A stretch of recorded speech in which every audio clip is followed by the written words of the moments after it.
What you are about to hear is 100% organic content. It was conceived, written, and produced by human beings, myself included. I'm Geoffrey Cologne, and this is On the Radar.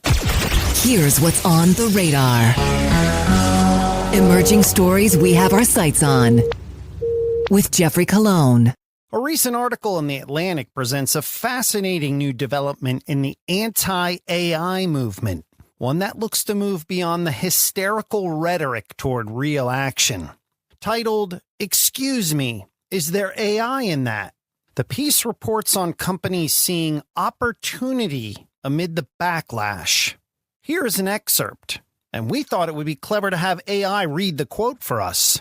So here is Madeline, a bot apparently from the UK. As AI-generated content has proliferated online, so have concerns about the technology's quality, ethics, and safety. Generative AI services are still prone to hallucinate and deliver false and unreliable information. They can be used to produce scams and misinformation, and they were trained on the work of non-consenting creatives, the majority of whom have received no compensation. As such, a steady tick of companies, brands, and creative workers have taken to explicitly advertising their products and services as human-made. Yes, you heard that correctly.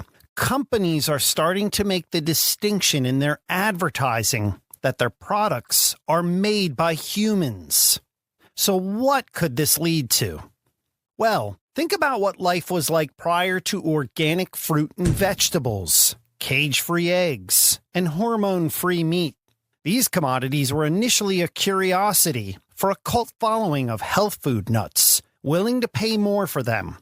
But over time, consumers became educated that not only were these products healthier, they were safer and more sustainable. This was real food, better for the planet, better for society. So organic food, and the labels that designate it, rose in fashion, earning the trust and loyalty of a wider market. Part of this rise was driven by a type of consumer activism, a revolt against pesticides, factory farming, and other mass consumption methods that we no longer found humane. Today, organic food is no longer a niche market, and it is expected to triple in size over the next decade. Could we see something similar with the creative industries and artificial intelligence? Well, it appears we already are. If generative AI continues its creep and hurts the livelihoods and employment of a critical mass of real people, there will be a huge blowback. Picture this: brands and companies marketing creative products as AI-free, 100% organic content, and human-made.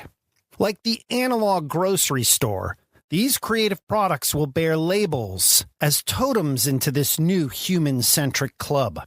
And companies using AI could face a huge revolt.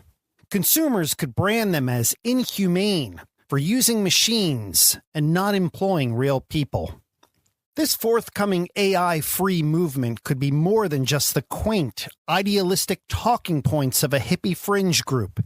It could have real market influence. Now, to be fair, like organic food, organic content will almost certainly be dominated by the less expensive AI-powered products and services of the conglomerated industry. But also like organic food, a market that has grown every year since 2000, organic content will mushroom, a little produce pun there, and be fertilized by discriminating consumers willing to pay more or look harder for something real. I'm Geoffrey Cologne for Feelr Media.